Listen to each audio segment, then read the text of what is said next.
Welcome to another episode of Captain Oracle.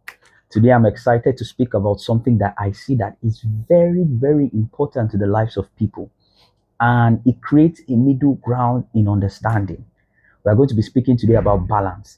Now, we're going to be speaking about balance in four distinct aspects that are very fundamental in the actions of people in today's time. We're going to be talking about balance in your emotions. The first thing, we're going to talk about balance in your usage of things, right? Balance in your usage of things. Number three, we're going to talk about balance in your actions, in dispensing your actions and relations to things, probably in the office, how you speak to people. And then lastly, balance in your belief system. How do you manage what you believe as against what other people believe, and the ability to accommodate and your reactions and your actions towards all of that. Under these four distinct parts, we're going to understand how to utilize balance in your life so that you're not always on the excessive part, or you're not always on a path of restraint. Now, let's talk about firstly, emotions. I'm going to start with this very amazing illustration, and it's just simply about a microwave. Now, the food you have in the microwave determines the heat you use to regulate it to get the outcome you want. In your feelings and your emotions, the question should be, what is this directing me to in terms of the outcome I want from the situation? So, of course, you have romantic relationship, you have friendship relationships, and whatever it is your friend or your spouse or your, boyfriend does to you can affect you. The question is, in that feeling, sometimes is that feeling in the excessive part? Because why? If your outcome is, to get a hot bread inside the microwave, you don't put it at maximum regulation. Why? Because you can burn the bread. What that just means is, yes, the bread represents the situation you're trying to analyze. However, if you over increase the emotions, the outcome will be burnt bread, not a warm bread. The essence of balance is that you need to, per situation and time, tell yourself internally, how do I apply this to my feelings so that I can get if the outcome I want is peace, then for sure, some of the excessive feeling you have may not be the right way to go about the situation. And then you have to think, oh, how do I balance this? Yes, I felt it. Yes, I feel it inside. But in the dissemination of these feelings, or do I also go and act based on these excessive feelings before I can determine that it's excessive? Now, this doesn't say that your feelings are invalidated or are not valued. The difference is just that, should you respond in this way if you have a different outcome? Sometimes as well, you can, in your emotions, establish a form of excessive restraint. That's where they say some people bottle up. Something happens, like, no, you're not going to say anything. But the funny thing is, you are not responding in terms of emotion to the level with which you can get the outcome you want. Of course, we say we don't change people, of course. But to be honest, to get some people to understand where you're coming from, you have to be able to communicate what exactly you feel per time. Now, if you do not do that, you're on the other side of excessive. Underutilized emotions will cause an outburst sometime. The first balance you need, dispensing your emotions. Is it in excess, or do you need to? And of course, with restraint, there are times to also utilize that.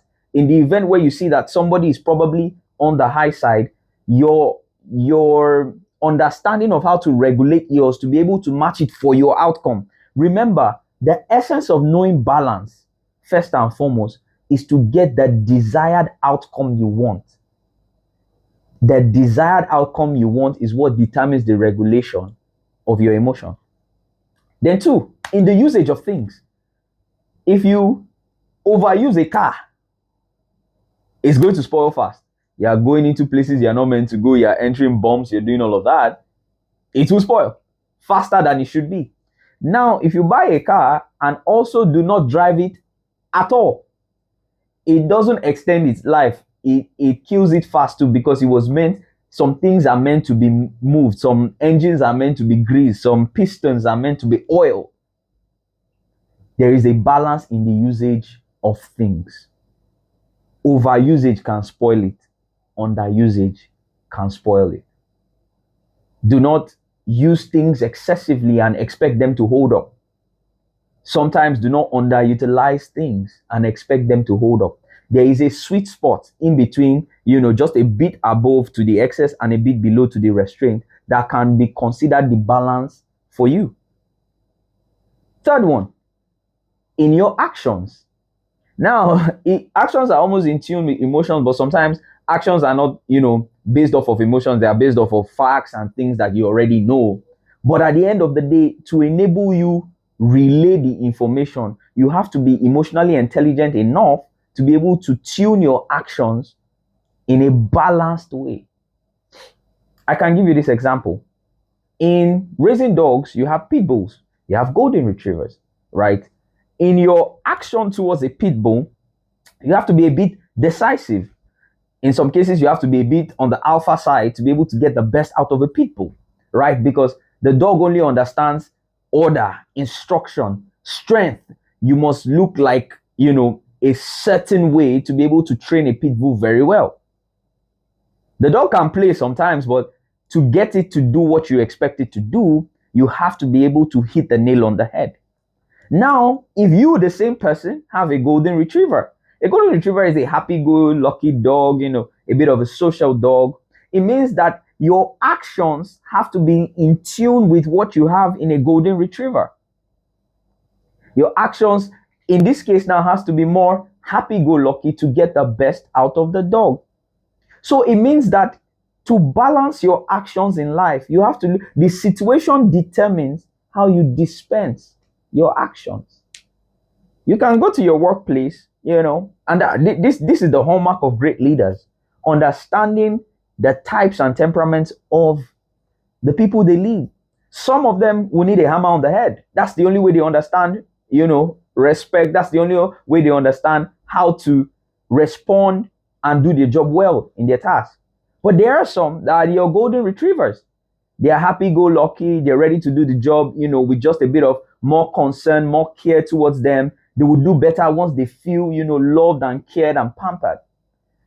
From a bird's eye view, you should be able to fine-tune your actions to be able to speak to these different personas that you encounter for the best responses that you need.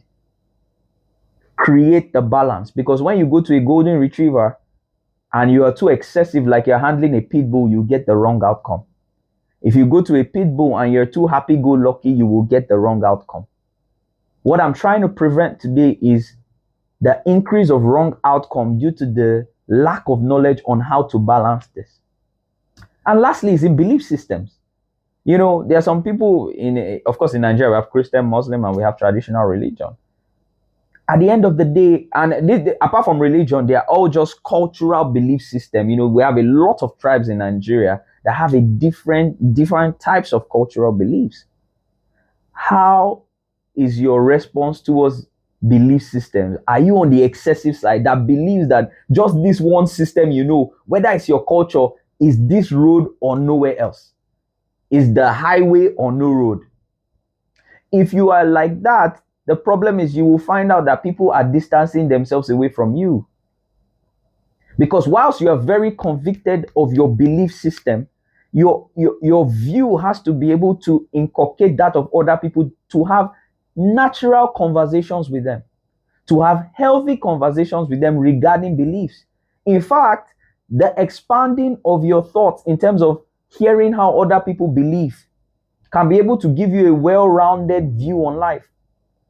It may not change your belief system. The idea is not to listen to all and change your belief system, not at all, whatever your belief system is.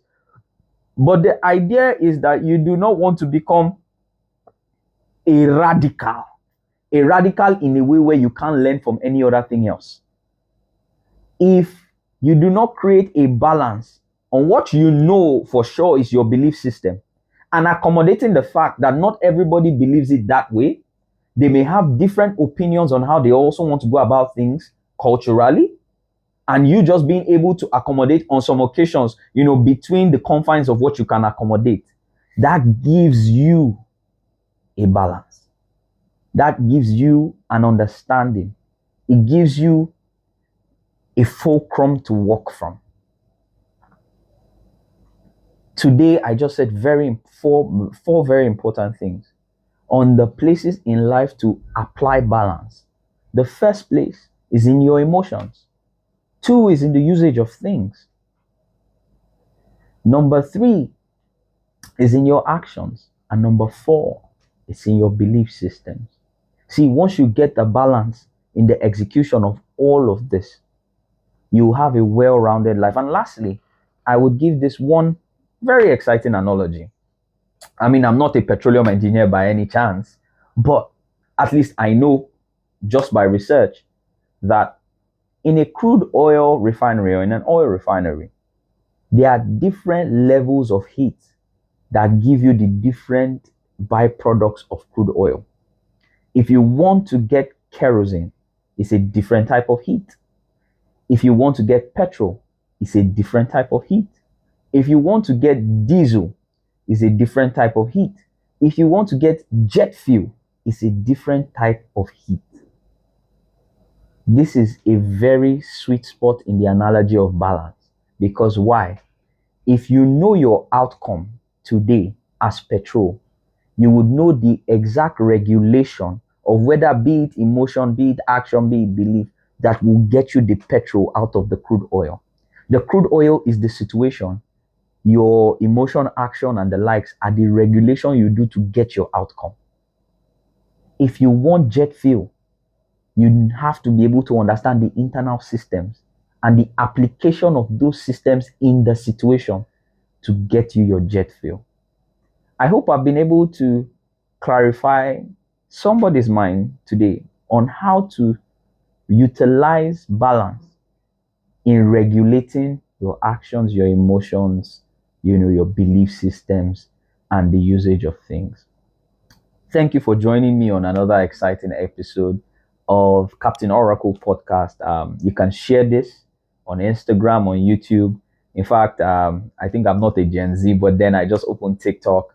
You can share it on TikTok. It's going to bless somebody out there.